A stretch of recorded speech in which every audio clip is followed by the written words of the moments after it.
Hi, my name is Madison Rye from Ally PLM. I'm here today to talk to you about Solid Edge Simulation, ST5. Ally PLM Solutions is located headquartered in Cincinnati, and we do software and services. We're a reseller for Siemens PLM. You can see the territory we cover. We actually have customers outside of that area as well. Today I'd like to talk to you about analysis steps, and then I'm going to do 3 demos for you, a structural, a modal, and a thermal, and then we're going to talk about results verification. As you know, simulation is kind of the in-between for Simulation Express and FEMAP. So, Simulation Express is for one part for static and modal.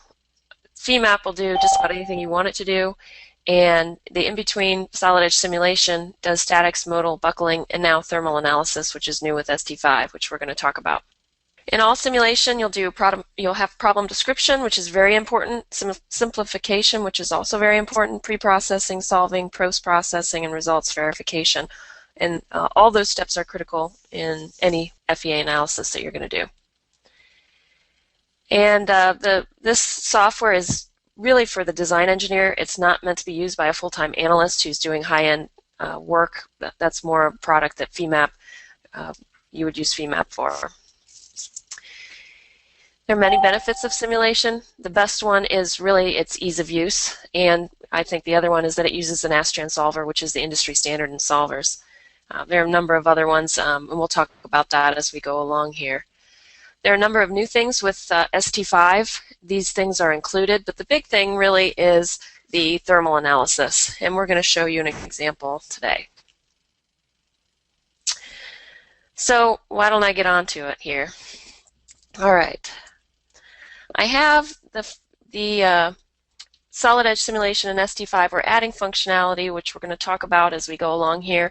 But I want to show you not only the really cool stuff with ST5 that's new, but also discuss how to use engineering judgment during pre-processing in order to make the correct assumptions, and during post-processing in order to validate our results. So we're going to start with this static demo. This is a Hussmann shelf, refrigerator shelf. Actually, this isn't the actual geometry. I just modeled it up myself after an old Hussmann refrigerator shelf. If you go in Walmart or your local grocery store, you're going to see Hussmann refrigerator units, those big refrigerator freezer units everywhere. So the first thing that I need to do here is determine my physical situation, and this is critical. I see so many times people just throw something in and see what they get. You know, that's not what this tool is meant to do. That's not what any finite element analysis tool is meant to do. You have to be very specific in what you're looking for, and the reason for that is because we make simplifications along the way. So if, for instance, we wanted to look at if these brackets the stress in these brackets is not higher than the yield stress, then we would have to include the geometry where this is hooked into, so that rack that the shelf is hooked into.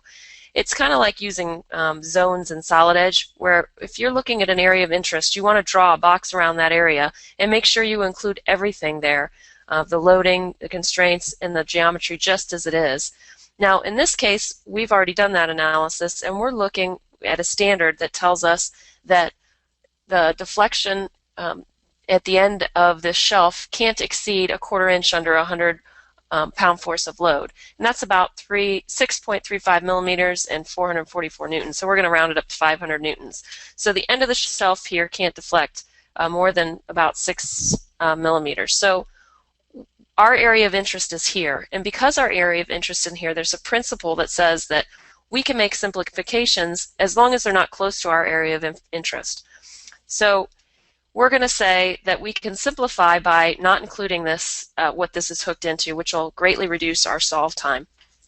Now, we've got to think about how this is hooked in.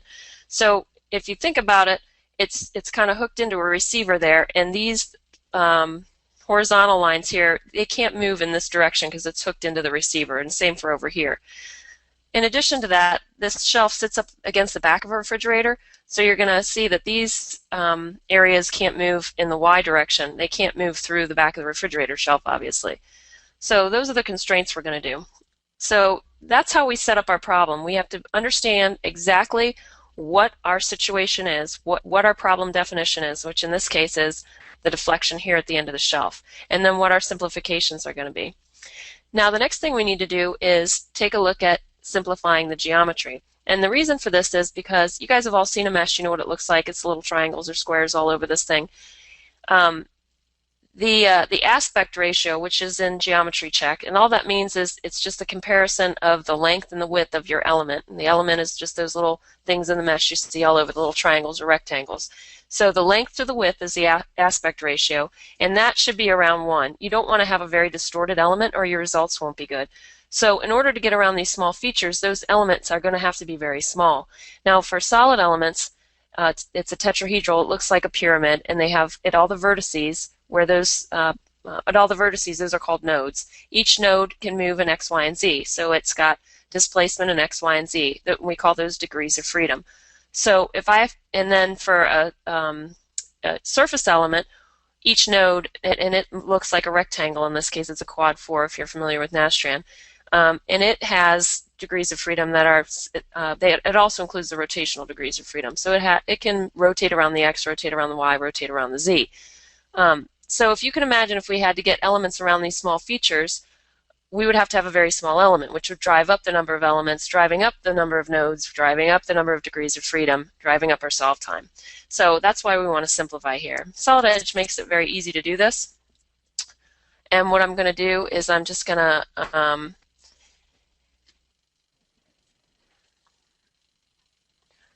use my Simplify tool here. And you'll see in the Pathfinder that Simplify appears, and anything I do from now forward when I'm in Simplify is going to appear there in the Pathfinder. So all I want to do is delete some faces here, and you'll see that those, when I rotate, you can see that those are green highlighted, so those disappear, and you'll see that now down here in the Simplified. And then in addition to that, I want to delete the holes.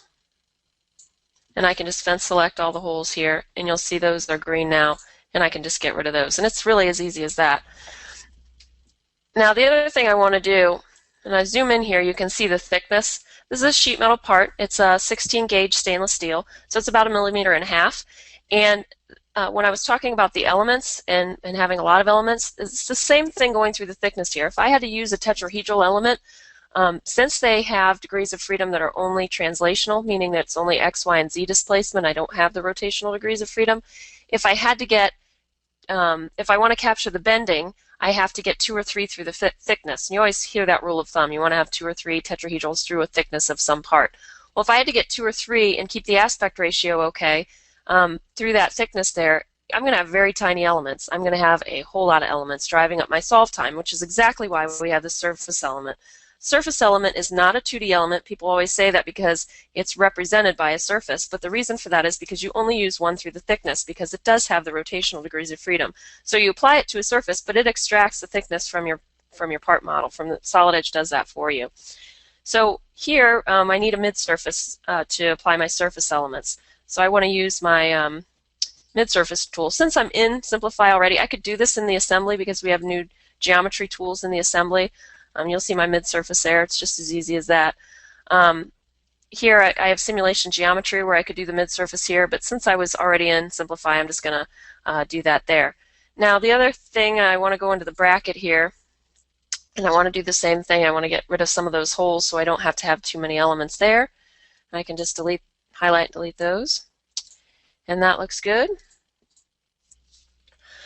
And again, I'm going to add my mid-surface just because I'm here, and it's very easy to do while I'm here. And you'll see that in the Pathfinder there. And the last thing I'm going to do is go into my rib, and since I did everything in Simplify, I'm going to do that mid-surface and Simplify as well, just to stay consistent here. So now that I have all the simplified parts, I can just go and tell my assembly I want to use those simplified parts. So there's my simplified model. And now, so anytime you have rounds, holes, small features, you want to try to eliminate those as long as they're not a contributing factor in your area of interest. So now that I've done that, I can just decide that I want to show my surfaces that I've created. So I can just turn off the design bodies and turn on the surfaces. And now I'm ready to go. I've got my mid-surfaces all ready for my surface elements. With simulation, it takes you very nicely here through the toolbar. you create a new study and work your way through pre-processing all the way to solving and post-processing right in the ribbon bar. So it's super easy to use, and that's one of my favorite things about it. I'm going to create a new study, and we have a choice of linear static, normal modes, linear buckling, my steady state heat transfer, and then I have linear static combined with heat transfer, linear buckling combined with heat transfer. These are new with ST5, and we're going to get into that in a little bit. So I'm going to choose linear static here, and notice I have my mesh type from tetrahedral surface and mixed in general bodies. Tetrahedral are those pyramid-shaped elements for solid parts, and surface elements are for the thin parts. Anytime you have a thin part compared to your width and your length of your, like I said, you want to make sure you use the surface elements so that you don't have to have 2 or 3 through the thickness. And you can use that simulation geometry tab. If you don't have a sheet metal part, you can offset a surface, copy a surface, and offset it to make a mid-surface. And then mixed in general bodies, new with ST5, we do support a non-manifold condition. So let's say you have a turbine and you have the base of the middle of the turbine, which is a solid part, and you have the fins coming off, the blades coming off, and those are surfaces. You can join those now with unified body, even though that's really a surface coming into a solid part, which is a non-manifold body. We can do that now with ST5 simulation. So I'm going to choose my surface elements, but watch my iterative solver here. It turns off automatically for me because Solid Edge is choosing the best solver. You have iterative and direct. The iterative solver, if you remember from your matrices classes, you substitute numbers in and then you see how close you are to your result. And when you get within a certain percentage error that you specify, then you've got your results. With the tetrahedral elements, that solver is very efficient and very accurate. With the surface elements, the direct solver, where you directly solve for the displacements, is more accurate. So you don't have to worry about that. It takes care of it for you. Here's my geometry check. I talked about this a little bit with the aspect ratio. It's going to check those aspect ratios for you, make sure that you're okay there. You stay close to 1 so you don't get any distortion. You can enter Nastran options here. You really don't have to worry about it if you don't know Nastran commands. If you do know Nastran commands, it makes it easy. You can just type those in there if you want to. And then new with ST5 here, we also have generate only surface results. I'm sorry, we have do not process results after solve. And that means that these things that I've selected get processed at the time of my solve. And then if I want to look at these ones that aren't selected after the fact, they'll get processed in the preprocessor when I click on them. So it saves time on my solve. If I know I'm not going to look at these things, why bother solving for them at that time? You can always click on them later and they'll be solved for. So everything looks good here. Now I just go right into my geometry selection. Solid Edge does that for me very nicely. And I can just then select everything. And now I can apply my force. New with ST5, we do have everything separated here, so structural loads are separated from body loads and thermal loads. And notice, because I'm not doing thermal analysis, these loads are grayed out there for me. So I can very easily here select where I want my force. I can just flip it, and I'm going to type in my 500 newtons here. And then let's say I like to look at, I'm going to make this bigger so we can see it. And then I only like to have one force. Some people like to see it because it's applied over the whole surface, but some people like to see, the little arrows everywhere. I just like to see one because I got one force. Cleans things up a little. It's whatever you feel like doing.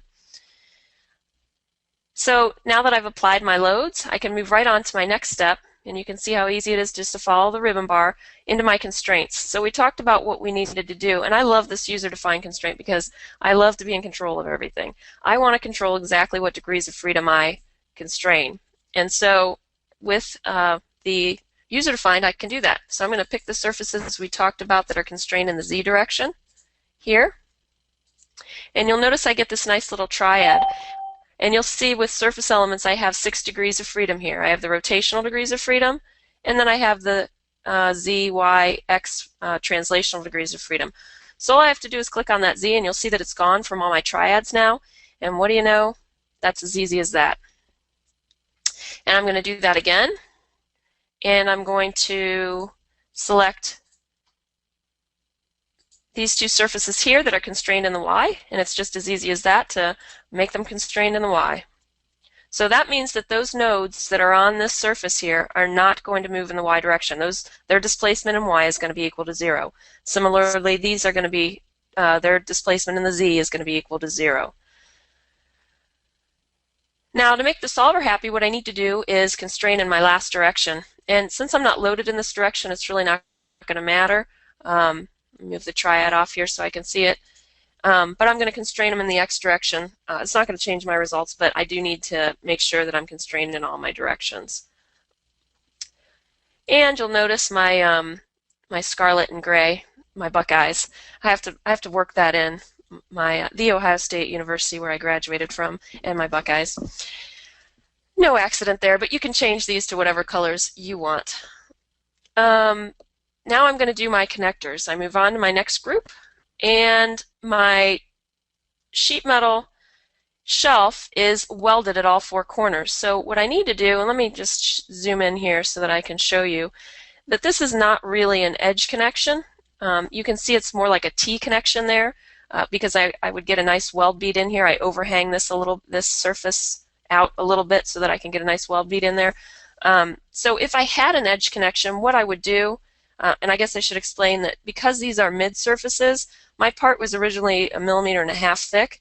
Well, now this mid surface is in the middle, so it's 0.75 away from the edge of the surface where the 3D surface used to be. And similarly, this one is 0.575 away from where, because it's a mid surface. So they're not touching anymore. So what if I had an edge connection? It's really more accurate. If I had a true edge connection where the 2 edges were line to line, then what I would do is I would extend this surface out and trim it back till they touched, and then I would use our unified body for that. But because this is really a T connection, I can use my edge connection and feel good about my results there. So all I have to do there is pick the edge that I want, and then my search distance, I just have to make sure that it is more than that thickness of the material.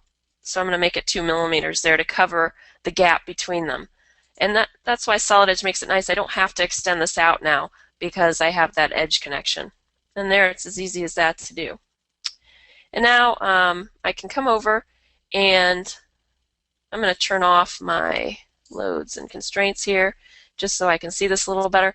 And I'm going to zoom in on this edge, and it's actually welded to the bracket. And I'm going to make my search distance 2, and then I'm going to attach that to the bracket, and I've got my connection there. And then I can spin around on this side and do my last edge connection over on this side.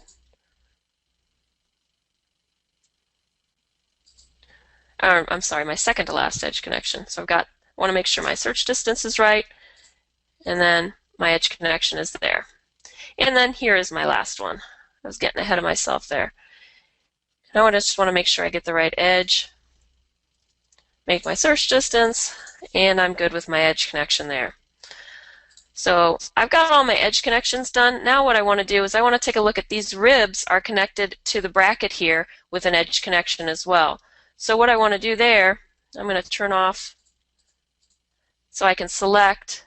I'm going to use my edge connection, but I'm just going to, and let me zoom in here, I'm just going to select these edges just like this so you can see how they're selected. I'm going to make sure I get my 2 millimeters there, and then I'm going to turn back on my bracket, and I've got my edge connection. So with sheet metal parts, you can really see how easy it is just to go around and make the connections that you want. Use another, and this will be my last edge connection. And then attach that to the surface of my bracket, and I'm good. So the last connections that I have to make, those are my edge connections. The last 2 connections I have to make are surface connections. I've got the table here, the shelf, connected to these ribs. And with the automatic connection, it's very easy to do. You just select the parts you want to connect, make sure your search distance is good, and then Solid Edge gives you some very nice feedback on what those connections are. So I've got my top rib, my middle rib, and my bottom rib, which is exactly what I want, and that looks good. And then my automatic connection, again, I want my shelf, let's make sure my search distance is good, connected to my brackets here. And then again, I get some nice feedback from Solid Edge on what we're actually connecting. You can see those 2 surfaces connected there, and that looks good. So now I've got all my connections done. So if I want to go through and at any time I can look in my Pathfinder or my study navigator here, I can see the geometry that I've selected, my 3 ribs, my 2 brackets, and my shelf. If I turn on my loading, I can see my loading. At any time if I want to go back in and check what I've done here, or I can turn on my label so that it says, and it's in millinewtons there. So I can look at my constraints. Anytime I want, I can check what I've done here in the study navigator. So that all looks good. I'm just going to turn that stuff back off there. And then I could go in and I could mesh. But in this case, what I'm going to do is I'm just going to go ahead and solve because I want to see what the default mesh gives me.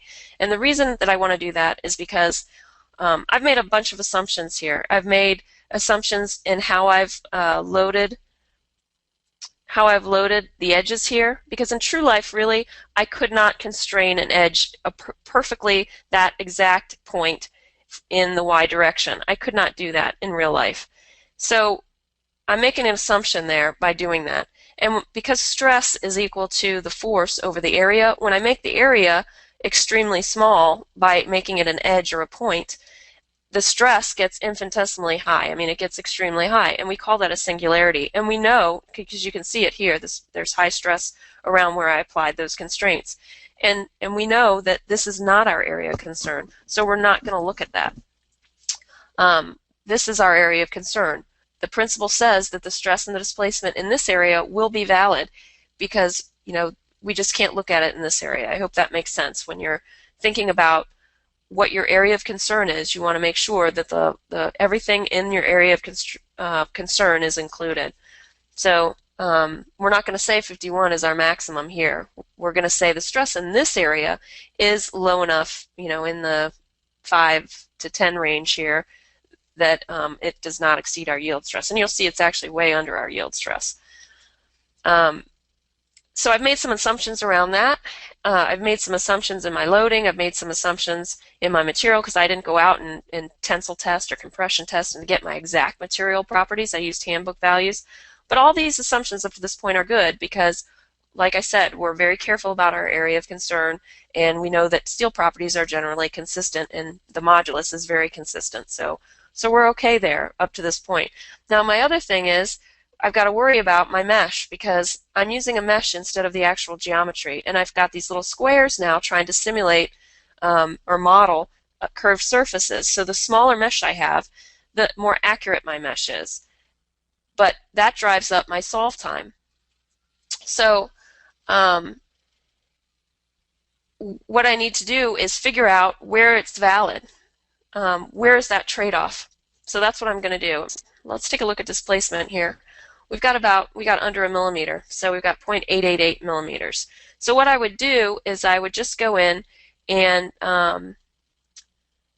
let's close the simulation results. I would do a mesh sensitivity study. So I want to make sure, I'm going to just apply a surface size here, and just to be quick about it, it new with ST5 we actually give you what the default size is now. So I've got a 35 millimeter mesh size. I'm just going to have that, make it 15. And then I'm just going to select everything to save time here. And then accept that. And then I just simply can, that's what makes it beautiful about using simulation, is that I can just simply resolve. I don't have to do anything else. I apply my surface size, I'm done, I resolve, and I get my results. Because what I want is I want results that are independent of the mesh size. That's what I'm looking for. So I want to make my mesh small enough that I get good results, but not too small that my solve time is huge. So let's take a look at our displacement again, and you can see now it's 0.82. So what I would do is I'd rerun it again with a few more smaller mesh sizes. So let me just show you what that looks like here. So I've got my default mesh at 0.888 millimeters. I've got my surface size at 0.892. And then my 12 millimeter here, 935. 10 is 935, and I actually did 8 and 6, and they were 935 as well. So the difference now in getting smaller mesh is out here in the 4th, 5th, 6th decimal place. So that doesn't matter to me. So I can confidently say, with a surface size of 12, I'm getting very good results here. I'm getting results that don't change anymore when I minimize, when I make my mesh smaller or my element size smaller. So now moving forward with this model, I can say I can use 12 millimeters and I've got good results. So this brings me to a good point here. Because our stress is so low and our displacement is so low, remember our requirements were that it had to be less than 6 and it's under a millimeter, and our stress is really far under our yield. That's my new engineering term, really far. So what I want to bring the point here is that a lot of people out there are making stuff now that they've been making for years, and they're like, well, it works, it's great. Well, that's great, but you could be saving a lot of money because you've over-designed it and you don't even know it. When you under-design it, you know it because it fails. When you over-design it, you don't know. It works, and it may work for years, but the problem is you may be spending more money, and your competitors may be coming in and undercutting you because they can make it for less because here, in this case, we could use a higher gauge sheet metal, which would make a thinner part, which would save us material costs. So you can not only use this for new parts, but also for parts you're already making to see if there's any room for improvement. Because it's so easy to just click that solve. Once you got a good model here, now I'm satisfied, I have a good model, I can click resolve and try different things moving forward. But before I do that, I need to consider vibration. Because this thing sits in a refrigerator, I've got it at about, the compressor's running, motor's running at about 50 hertz. So I need to make sure that my first mode or my natural frequency is not near 50 hertz, or I'm going to excite that natural frequency. So in order to do that, and you know why that is, because the maximum amplitude of displacement is going to be at that natural frequency. So you don't want your part displacing maximum. You want it displacing the minimum amount when it vibrates. So let's take a look at what we would do for a modal study. So we go in here to a new study, and we just take a modal analysis here, our frequency range. We just want to make sure that we're at least 4 times what our operating frequency is, which was 50 hertz. I'm just going to say 1,000 to make sure I cover that frequency. You can select how many modes you want, and then I want to make sure I get surface here. So that looks good, and then I would do the same thing, select my geometry. And now you'll notice that the loads are grayed out completely, and that's because with a modal study you use a unit force load. It won't let you, solid edge simulation won't let you make the mistake of trying to load it, because the definition of a modal analysis uses a unit force load. Then I would move on to my user-defined constraints and set them up exactly as I did just a minute ago. I would use my edge connections exactly as I did and my auto connections exactly as I did, and then I would solve. But instead of wasting your time with that, let me just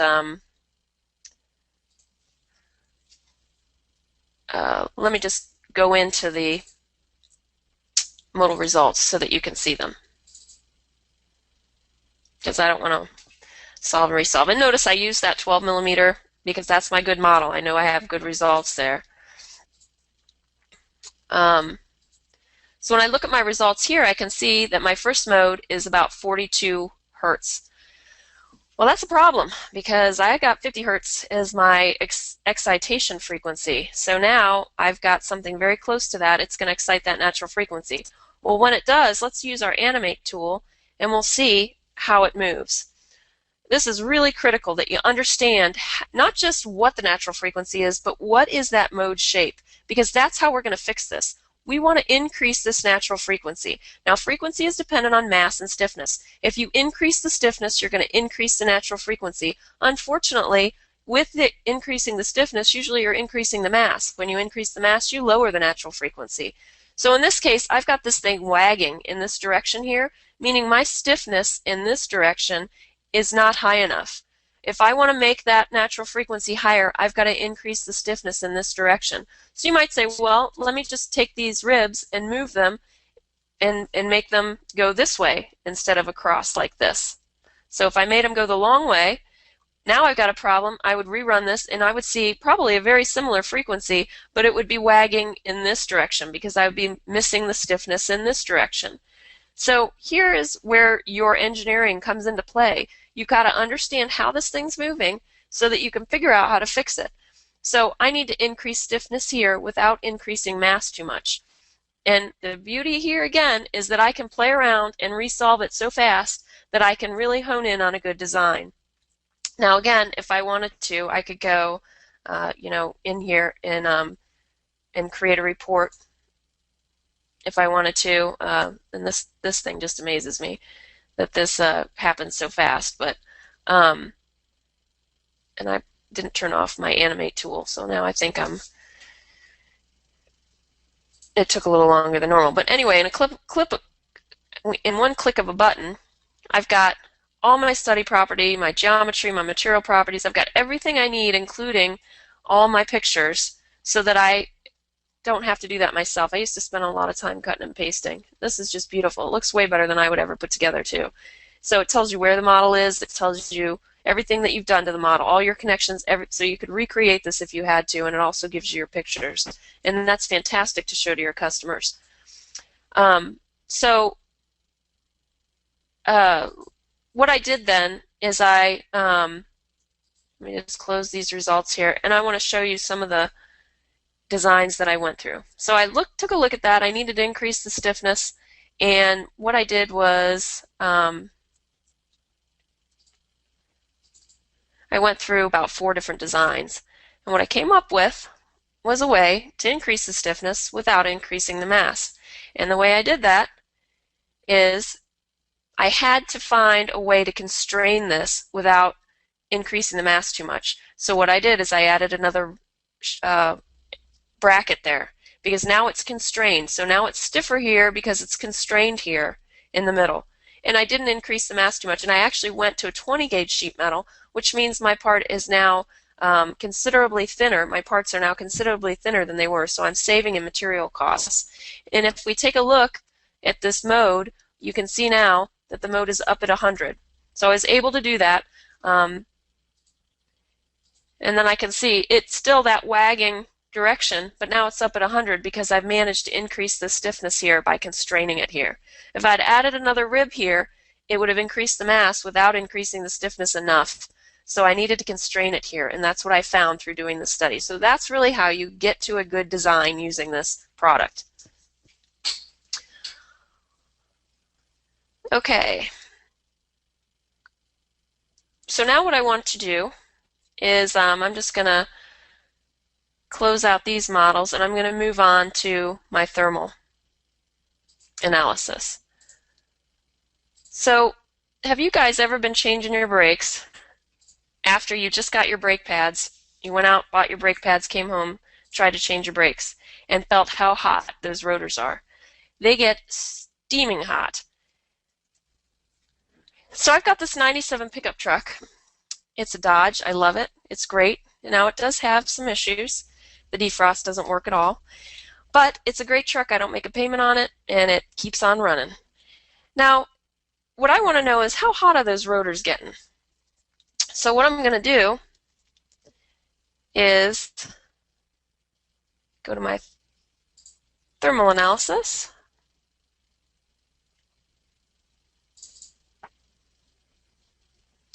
So here's what I want to know. How hot do these get when let's say my truck's sitting at the top of a hill, and it's 5,000 pounds, my Ram pickup, and it's a hill of a certain height. So it's got a potential energy sitting at the top of that hill. Now I'm going to come down that hill at a given speed, and I'm going to stay constant at that speed, pushing on the brakes. So I'm going to stay 60 miles an hour. Well, for me, it's more like 80, 90 miles an hour. Anyway, coming down the hill, I'm going to go the same speed and in a given time. So I can say this is a steady state problem because I'm staying at that constant speed, pushing on the brakes. And I want to know how hot these brakes get. So I use that potential energy, which is just the weight times the height of the hill, weight of my truck times the height of the hill, and I have to absorb 85% of that with my brakes. So because you got losses with friction and whatnot, 85% of that energy has to be absorbed by the brakes. I've got 4 brakes, so I divide that by 4.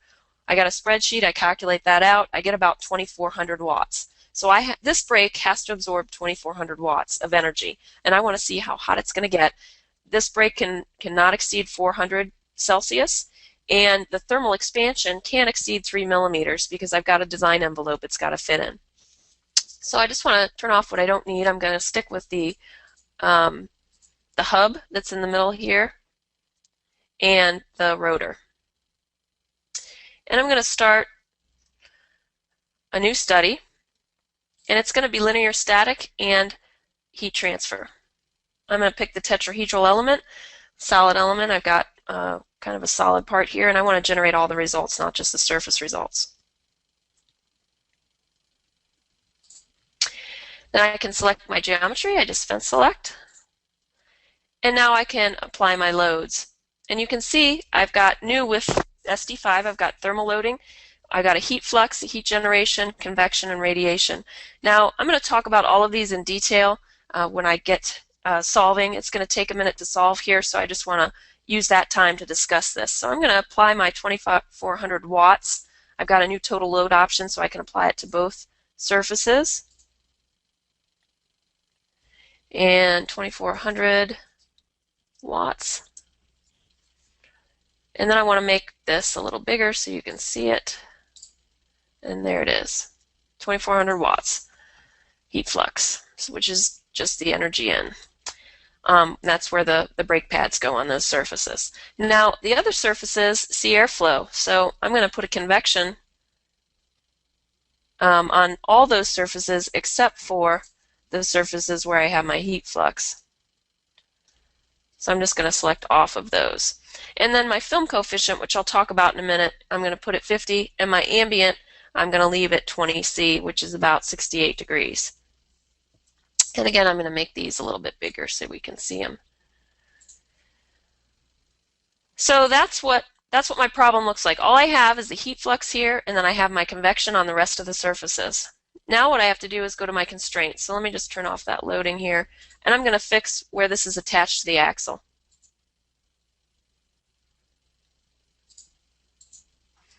And that looks good. And then I need my connection, so I'm just going to auto connect. And I get my feedback that I got 2 parts connected, which is what I wanted. And again, I can check over here my connectors, my constraints, my loads. I see my heat flux, my convection, and make sure everything's good. And then I can just go ahead and solve. Now, while this is solving, I want to talk to you about heat transfer. So heat transfer is just energy in transit due to a temperature difference. And there are 3 different types of heat transfer. You've got conduction, convection, and radiation. With conduction, let's say I have this surface and it's getting hot. What happens is the molecules that are on this surface are absorbing energy. Because they're absorbing energy, they start to move faster. When they move faster, they excite the molecules around them. And that's how heat is transferred. We call that diffusion. With conduction, the molecules get excited, they bump into the molecules next to them, they transfer some energy, those molecules bump into the ones next to them, and so on, all the way down to the other side of the surface. Now, with Fourier's law, we can say that the temperature on this surface minus the temperature on this surface is divided by the distance between those 2 surfaces for a one-dimensional problem, times a certain constant is equal to the heat flux. Now, that certain constant is called the conduction coefficient, and that's what you're going to need to enter when you do these studies. So it's one of the things you're going to need to enter. And you can find that it's a given value for any material. So you can use the internet, use whatever your sources are that you normally use to get material properties, and enter that conduction coefficient. Now with convection, let's say I've got this surface here that's heating up, and now I've got diffusion, so I've got the molecules here are bumping into the air molecules here, or whatever fluid this is. Let's say it's water, whatever. Well, we'll just say it's air. So they're bumping into the air molecules, exciting them, and you've got that transfer of energy. So those are heating up the air molecules with diffusion. Well, also those air molecules are going to start to rise because they're getting warmer and they're getting less dense. So you've also got this bulk fluid motion. So you've got 2 forms with convection. You've got the bulk fluid motion, which is called advection, and you also have the diffusion that we were talking about. So there's 2 forms of heat transfer with convection, 2 forms of energy transfer. So we can say with Newton's law of cooling that the temperature of this surface minus what they call T infinity, it's just the air way away from that surface, the temperature of the air way away from that surface, times a certain constant is equal to the heat flux. Well, that certain constant is called the convection coefficient. The convection coefficient is not as easy to just look up. It's dependent on this material, but it's also dependent on whatever fluid you have, and it's also dependent on the geometry. So you're going to have to spend a little more time researching what convection coefficient you want to use. Now, there are cases where people out there, they'll do a computational fluid dynamics study to find out what the constant, the convection coefficient is for a certain situation. They publish that out there. So you can go out on the internet and find a good value and use that. So it's just a little harder to figure out. Now, the last form is radiation.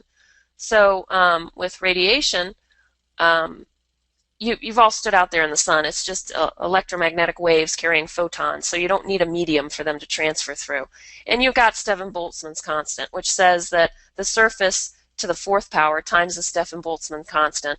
That's the Stefan-Boltzmann equation. And then you multiply that by emissivity to get the heat flux. The emissivity of is another material property that you look at, and an ideal radiator is a value of 1. It radiates perfectly, it's a value of 1. So everything you're going to do is going to be below 1. So my stress values out in my area of concern here, again, we can't look at where we've constrained this. So that's, just to finish my thought, that's radiation. And you can look up emissivity and use that if you're going to consider radiation. So the results are back here. Stress is going to be high around my constraints. We know that. We ignore that. Out here, it's very low, as it should be, because of the fact that we've got it. We don't have the thermal growth constrained at all, really.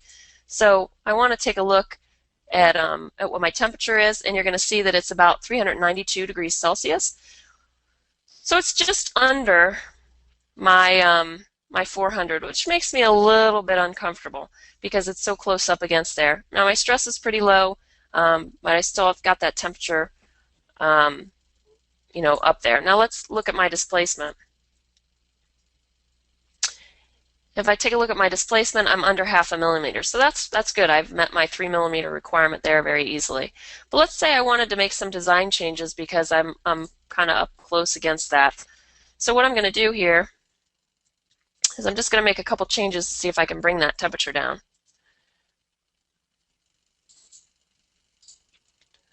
I'm going to move this back using my synchronous tools, which are very handy, to, let's say, 12 millimeters. And then I also want to angle it out a little bit as well.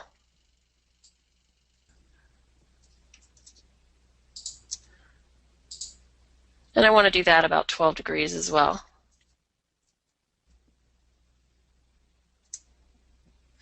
And that looks good.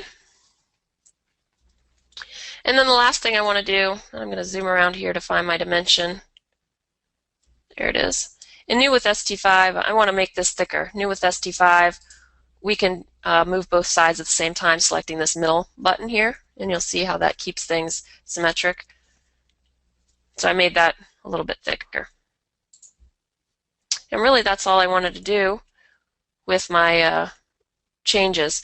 But you're going to see that now, since I have my simulation is so closely coupled with my finite element packet, or I'm sorry, my geometry engine and my finite element are so closely coupled. So Solid Edge is so closely related with simulation that I can just easily hit solve again and everything stays the same. So I can make changes as long as I don't change you know, something that has a constraint, or you know, something that's attached, or like if I remove a face where there's a constraint, it's going to show you one of these exclamations saying you need to fix that. But here it's saying my mesh is now changed because my geometry has changed. I need to remesh, and that my results need to be redone as well because the mesh has changed. So here I would just hit solve and resolve, but instead of doing that, I'm just going to show you what my results are so that we don't waste time.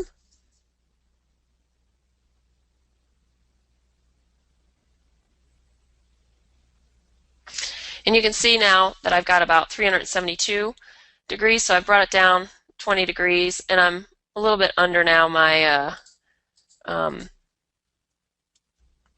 my design limit of 400 degrees, so I'm happy with that. Let me show you something we can do here with, we can select isometric contours so that we can see the bands of the different temperatures. And let's say I want to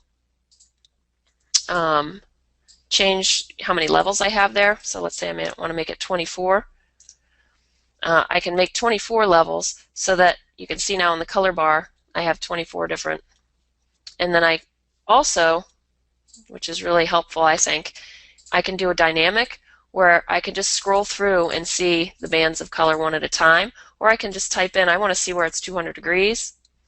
Boom, there, I can see 200 degrees. I think that's very helpful when you're trying to figure out what the temperatures are in the different areas.